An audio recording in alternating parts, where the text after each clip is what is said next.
Assalamualaikum warahmatullahi wabarakatuh. Di sini saya perwakilan dari kelompok 5. Saya sendiri atas nama Nadila Afridelina Dwi Putri dan rekan saya Rona Syafa Maulid NIM 91. Kelompok kami akan membahas atau mempresentasikan tentang tujuan, sasaran, dan ruang lingkup supervisi edukatif pada PAUD. Nah, pengertian supervisi pendidikan. Supervisi pendidikan adalah segala usaha pejabat sekolah dalam memimpin guru-guru dan tenaga kependidikan lainnya untuk memperbaiki pengajaran, termasuk menstimulasi, menyeleksi pertumbuhan dan perkembangan jabatan guru-guru yang ada di sekolah, menyeleksi dan merevisi tujuan-tujuan pendidikan, bahan pengajaran, dan metode-metode pengajaran serta evaluasi pengajaran yang berlangsung di sekolah. Nah, pengertian supervisi edukatif. Nah, pengertian supervisi edukatif merupakan supervisi yang diarahkan pada kurikulum pembahasan, proses belajar mengajar, pelaksanaan bimbingan, dan konseling. Supervisi ini dapat dilakukan oleh pengawas, kepala sekolah, maupun guru senior yang sudah pernah menjadi instruktur mata pelajaran. Pelaksanaan supervisi tersebut dapat dilakukan dengan dua cara. Yang pertama bisa dengan cara wawancara dan yang kedua bisa dengan cara observasi. Contoh dari wawancara itu misalnya jika supervisi dilakukan pengawas kepada kepala sekolah, pengawas bisa melaksanakan wawancara dengan kepala sekolah yang berkaitan dengan kelengkapan dokumen kurikulum termasuk buku paket dan buku penunjang. Nah, ini dapat juga diarahkan pada pemahaman kepala sekolah terhadap persiapan pengajaran kegiatan belajar mengajar, berbagai metode penyajian, penilaian, bimbingan, dan konseling. Selain itu, pengawas bisa bertanya tentang pemanfaatan sarpras, pembagian tugas guru dalam PBM, penilaian kepala sekolah terhadap guru dalam rangka pelaksanaan tugas, pengaturan penilaian siswa, dan pengaturan pelaksanaan program yang lainnya. Yang kedua adalah observasi. Contohnya seperti pengawas atau kepala sekolah yang dapat melaksanakan observasi kepada guru dalam proses mengajar di dalam kelas, yaitu bimbingan dan konseling. Dalam melaksanakan observasi, pengawas atau kepala sekolah bisa memilih salah satu kelas serta mengamati kegiatan guru dan layanan bimbingan. Yang pertama itu observasi kegiatan belajar mengajar yang meliputi seperti persiapan mengajar, pelaksanaan satuan pelajaran di dalam kelas, dan pelaksanaan penilaian.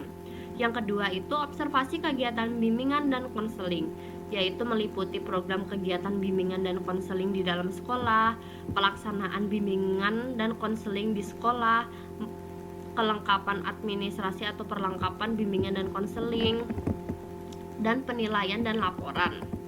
Nah, selain itu, supervisor harus melakukan observasi dan wawancara sekaligus yang berkaitan dengan kegiatan belajar mengajar di dalam kelas. Nah, yang pertama itu persiapan mengajar, yang terdiri atas membuat program tahunan, membuat program semester, membuat rencana pelaksanaan pembelajaran atau rencana pembelajaran. Nah, yang kedua itu melakukan PBM yang terdiri atas pendahuluan, pengembangan, penyerapan, dan penutup. Yang ketiga, penilaian yang di dalamnya memiliki kumpulan soal dan analisis hasil belajar. Nah, yang terakhir saya akan menjelaskan tentang sasaran supervisi edukatif.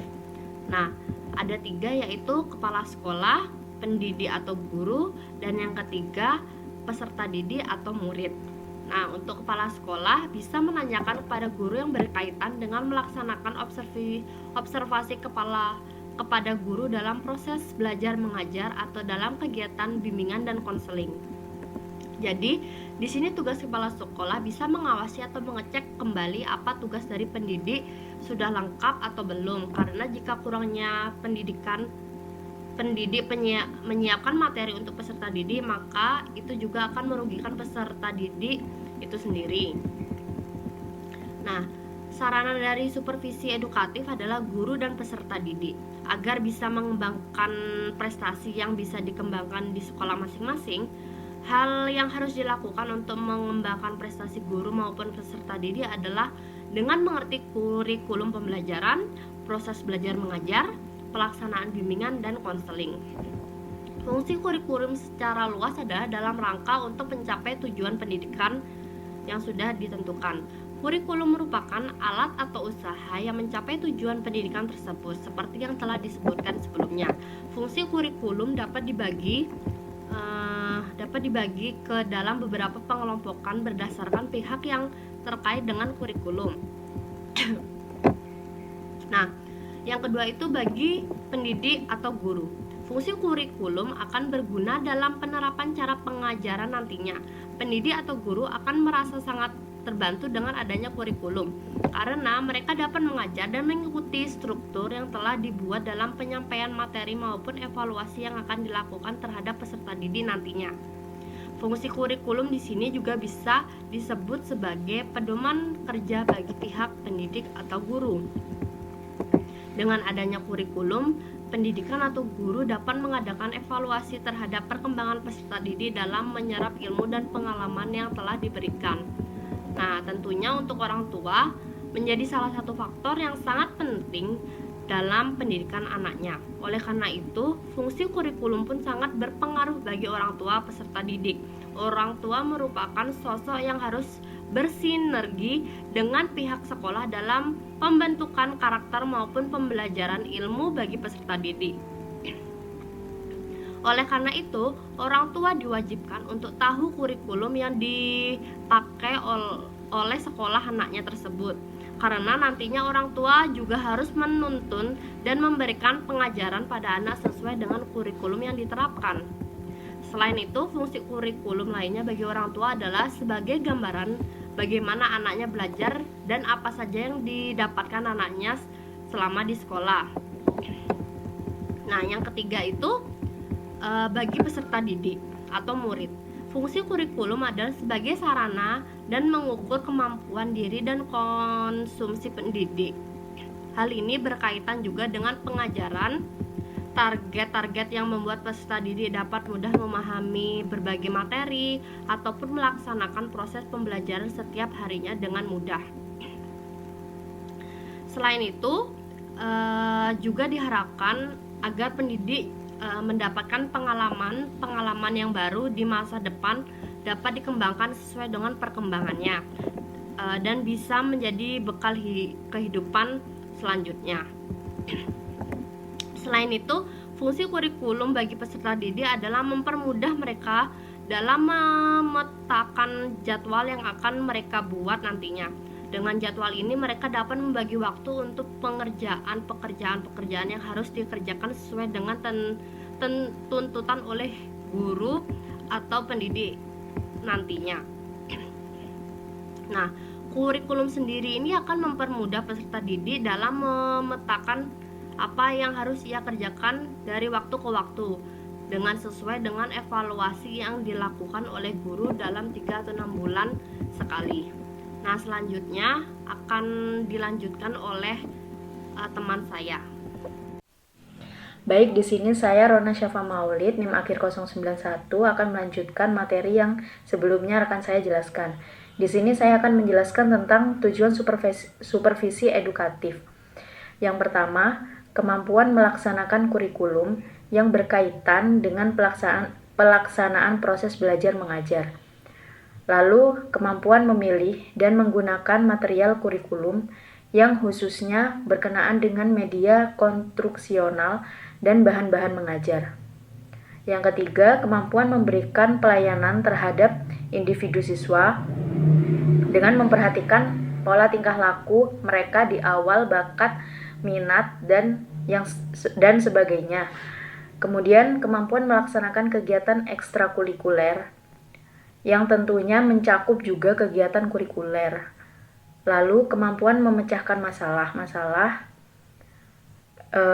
misalnya disiplin ini contohnya disiplin kelas dan masalah sosial yang lainnya.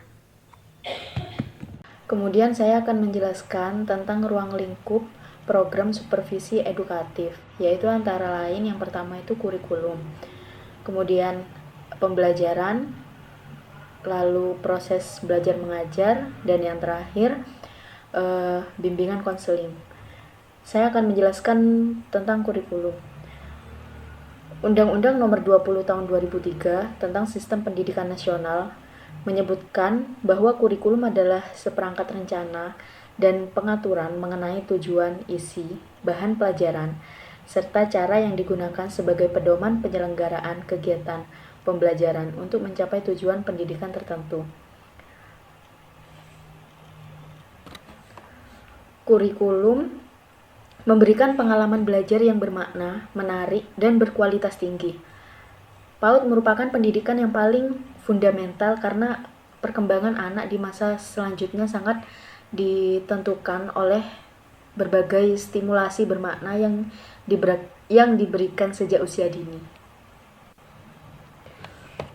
Kurikulum pada PAUD memuat tujuan, hasil belajar, proses, konten yang sesuai dengan tingkat perkembangan anak untuk membangun pengetahuan, keterampilan, dan sikap yang diperlukan untuk mendukung kesiapan anak belajar di jenjang pendidikan yang lebih lanjut. Lalu kemudian saya akan menjelaskan tentang pembelajaran. Pembelajaran pada anak usia dini adalah kegiatan pembelajaran yang berorientasi pada anak yang disesuaikan dengan tingkat usia, anak sejumlah pengalaman belajar, melalui bermain yang dipersiapkan oleh pendidik dengan menyiapkan materi dan proses belajar. Pembelajaran dapat dilakukan dengan yang pertama yaitu belajar dan bermain. Ketika anak sedang bermain, anak akan menyerap segala sesuatu yang terjadi di lingkungan sekitarnya. Anak yang bermain sebenarnya telah mengetahui hal baru di sekitarnya. Proses pembelajaran ini disebut juga dengan Montessori sebagai aktivitas belajar. Permainan bisa berbentuk apa saja, boleh menggunakan alat ataupun tidak. Hal yang terpenting yaitu belajar untuk menguasai hal-hal baru. Kemudian bermain sambil belajar. Bermain sambil belajar ini merupakan kebalikan dari belajar sambil bermain. Jika belajar sambil bermain lebih menekankan pada pelajarannya, maka bermain sambil belajar lebih menekankan pada jenis permainannya. Pendidik perlu memahami karakteristik anak untuk mengoptimalkan kegiatan pembelajaran pendidik. Pendidik dapat memberikan materi pembelajaran sesuai dengan perkembangan anak. Lalu, ada beberapa metode pembelajaran anak usia dini. Yang pertama itu metode bermain, metode cerita, metode menyanyi, metode karya wisata, metode bercakap-cakap, dan kemudian metode demonstrasi. Lalu kemudian yang ketiga yaitu proses belajar mengajar. Proses belajar mengajar itu yang pertama ada belajar lewat permainan. Anak-anak usia PAUD memiliki ketertarikan untuk bermain. Ajak anak-anak PAUD untuk belajar lewat permainan yang menyenangkan bagi mereka. Kemudian belajar sambil bernyanyi. Ajak anak-anak PAUD untuk belajar lewat nyanyian. Akan jauh lebih mudah bagi anak untuk menyerap lewat sebuah lagu. Ciptakan lagu-lagu yang liriknya mengandung nilai positif untuk diajarkan kepada anak. Lalu dekatkan anak dengan alam. Anak akan bosan ketika mereka terus-menerus belajar di dalam ruangan. Ajak anak sesekali keluar ruangan atau di alam bebas. Hal ini juga akan membantu anak untuk berinteraksi dengan lingkungannya. Lalu belajar secara berkelompok. Sedini mungkin Anak diajarkan untuk bersosialisasi dengan teman-teman seusianya. Biasakan untuk mengajak anak belajar bersama dengan teman-teman. Cara ini akan membuat anak lebih semangat untuk belajar. Lalu yang kelima, alat peraga.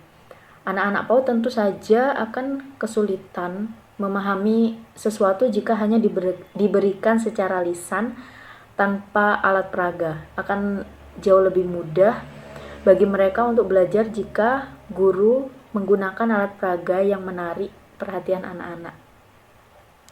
Lalu di sini diulang-ulang. Anak-anak memiliki daya ingat yang luar biasa jika kita memberikan rangsangan yang tepat. Salah satunya dengan cara mengulang-ulang. Jangan bosan untuk terus mengulang sesuatu yang ingin kita ajarkan kepada anak. Lalu bermain warna. Anak usia dini sedang sangat peka terhadap rangsangan dengan jenis warna. Gunakan media yang memainkan warna-warna cerah agar anak-anak lebih tertarik untuk belajar. Lalu berikan contoh langsung. Anak PAUD itu mudah sekali memahami sesuatu ketika mereka melihat secara langsung. Misalnya jika ingin mengajarkan anak untuk berdoa sebelum makan, maka kita sebagai guru perlu melakukannya secara langsung dan diulang-ulang agar anak mengingatnya dengan baik. Lalu ikuti suasana hati anak. Jangan memaksakan metode belajar kepada anak PAUD.